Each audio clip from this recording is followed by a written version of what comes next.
today as the lights go off. North Korea freezes South Korean assets at the Kaesong Industrial Complex and expels the remaining workers.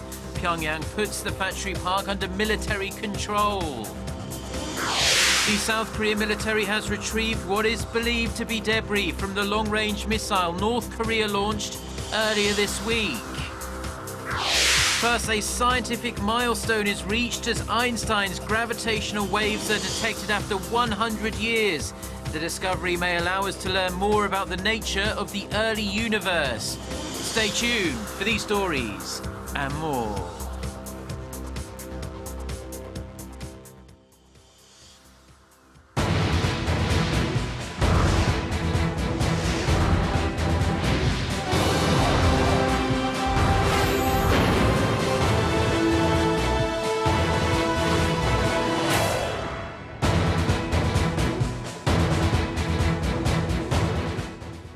Hello to our viewers around the world. It's 6 a.m. on Friday, February 12th here in Seoul. Thank you for joining us. I'm Mark Broom.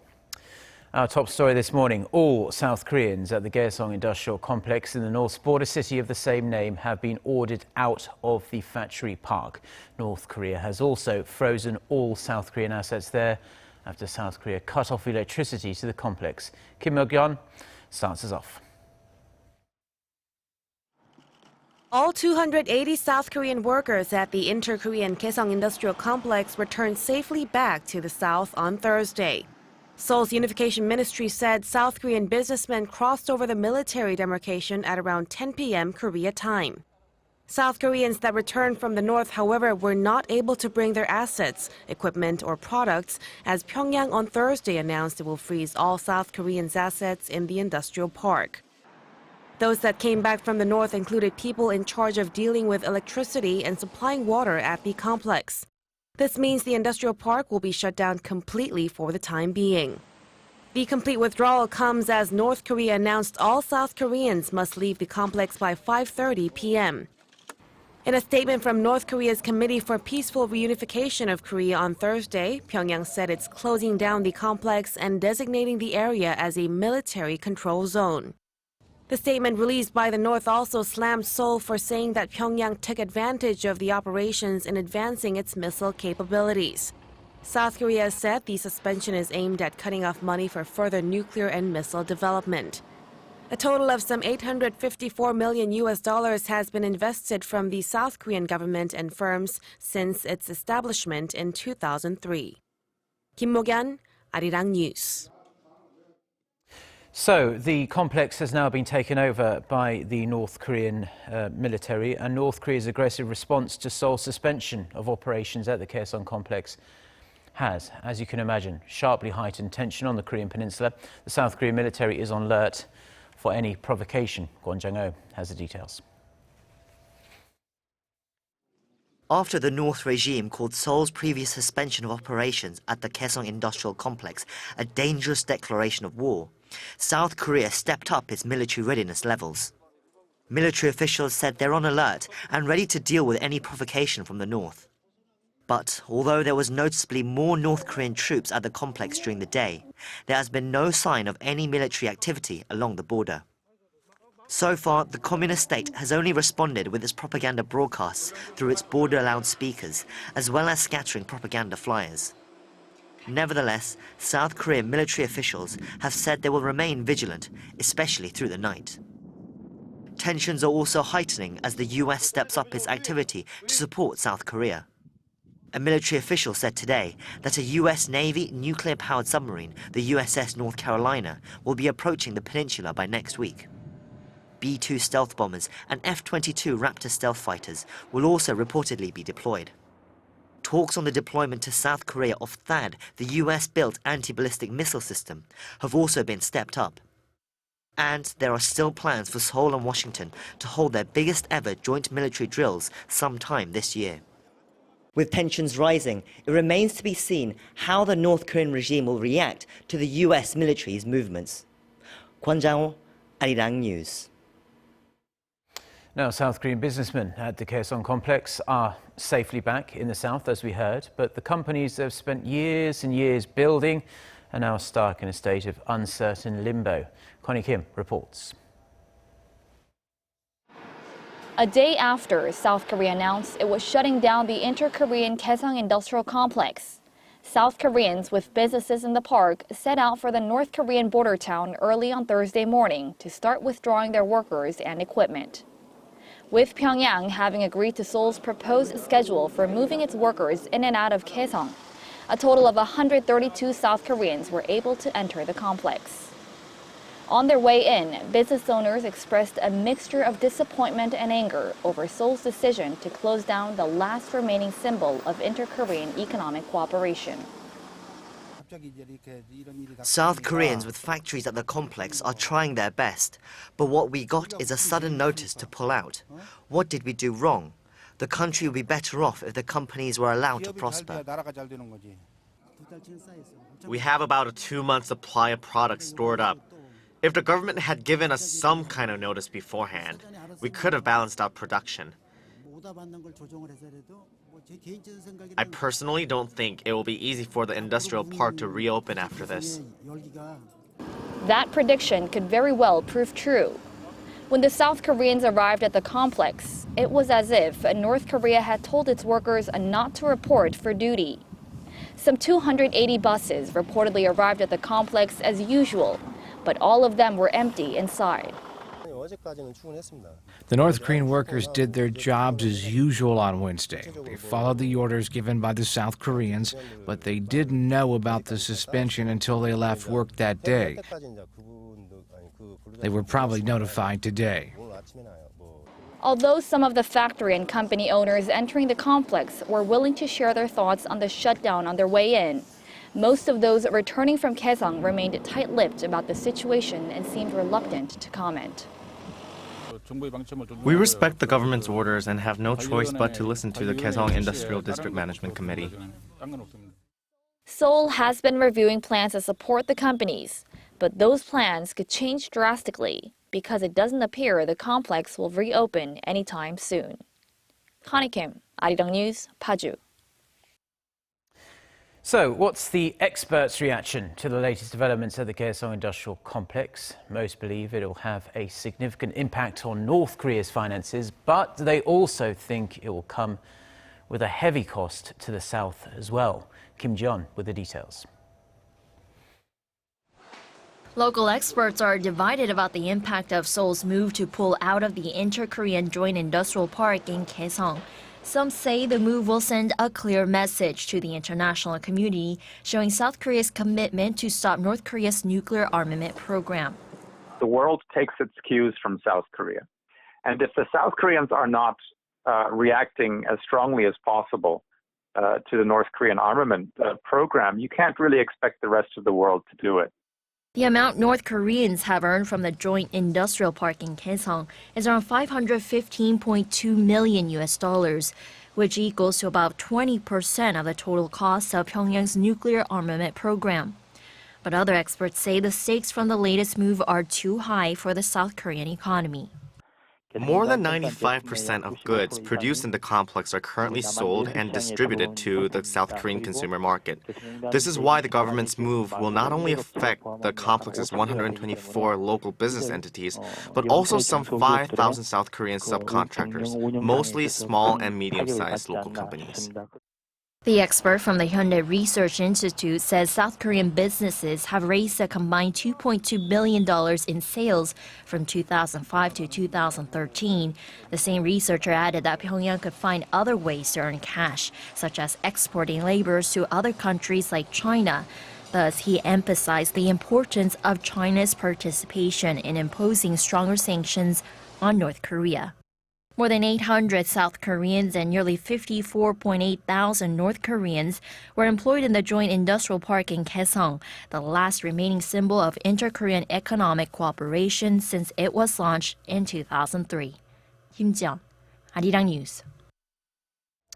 Now, in other news, the South Korean Navy has recovered more debris from North Korea's long-range missile that was fired on Sunday. The parts are thought to be from the missile engine nozzle. Officials are analyzing the debris for clues about Pyongyang's ballistic missile capabilities. Lee Ji-won has more. Debris from the North Korean missile was recovered and unveiled at the Pyeongtaek port on Thursday. 4 pieces were found on the ocean floor about 100 kilometers from Jeju Island in the West Sea.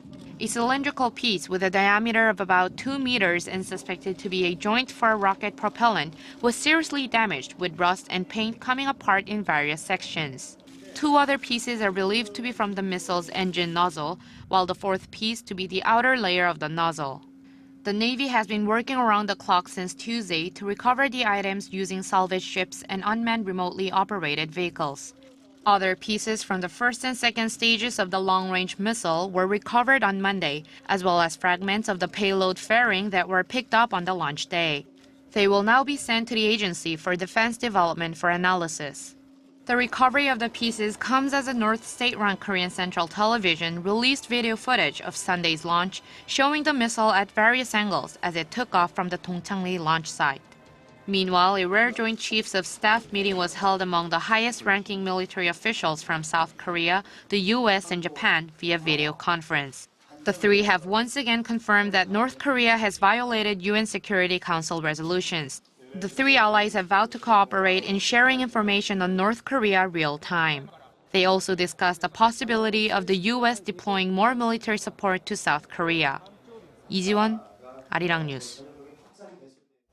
Now, President Park Geun-hye is likely to hold a trilateral summit with U.S. President Barack Obama and Japanese Prime Minister Shinzo Abe in Washington on the sidelines of the Nuclear Security Summit in late March. Citing a Japanese government official, Tokyo-based Jeju Press reports the leaders will meet to strengthen ties and seek strong collaborative countermeasures against North Korea's nuclear and missile programs. President Park spoke with Obama and Abe over the phone this week regarding North Korea's long-range missile launch. The leaders pledged to cooperate in implementing strong and effective sanctions on Pyongyang. They also vowed for separate bilateral and multilateral measures outside of the UN Security Council resolutions. Now, with lingering uncertainties at home and abroad, South Korean shares took a big hit on Thursday, on the first day of trading after the long Lunar New Year holiday weekend. Kim Min-ji with the details. The South Korean market was no exception to the global market downturn, feeling the impact of a series of internal and external risks that emerged over the extended holiday period. On the domestic front, North Korea launched a long-range missile on Sunday, and in response, South Korea suspended all operations at the inter-Korean Kaesong Industrial Complex, a major source of income for the communist state. While the general consensus is that the North's latest provocation had a limited impact on the local financial market, the poor health of the global economy is dealing it a significant blow. In Seoul, the benchmark Kospi closed sharply lower, shedding almost 3% on the first day of trading following the Lunar New Year holiday. Meanwhile, the Korean won closed at 1,202 won against the US dollar, weakening by roughly 0.3%. The local bourse hasn't been able to avoid the global market volatility seen during the holiday break. There's growing negative sentiment against global stimulus policies as they haven't been able to prop up the economy. Major stock markets around the world, especially Japan, have recently lost ground.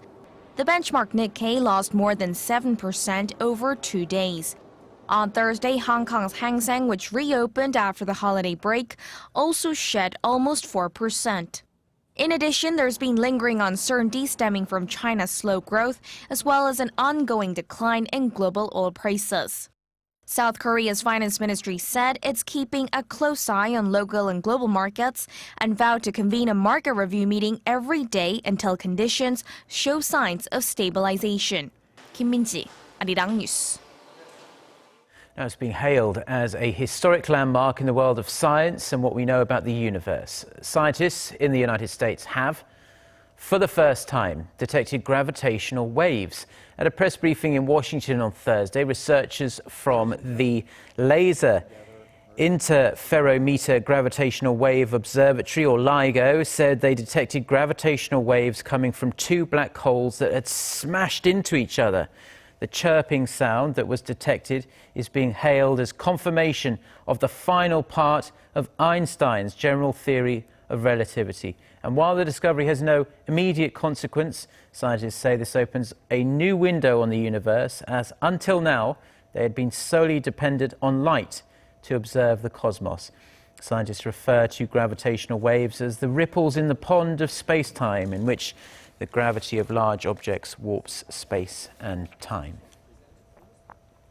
Brazil's health ministry has confirmed that 3 people died of Zika-related complications in that country last year. Researchers say they found the virus in the bodies of people who died in April, June and October. The virus was previously believed to cause only minor symptoms or often no symptoms at all.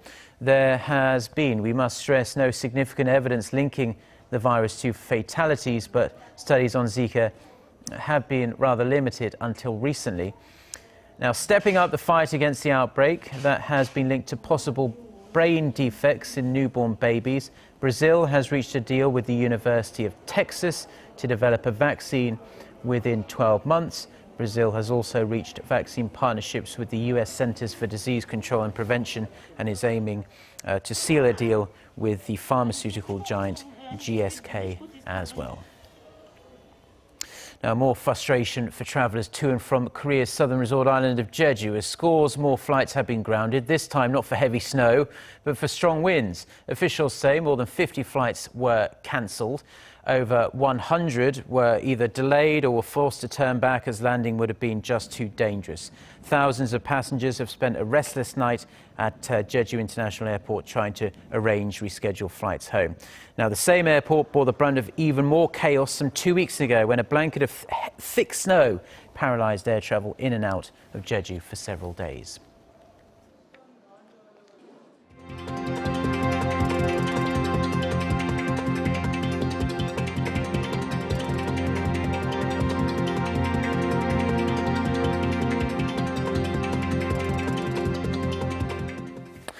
Well, those are stories we have for you on this Friday morning here in Seoul. For more of the latest, don't forget to check out the website arirang.com/news. And if we don't see you again, have a wonderful weekend. Goodbye.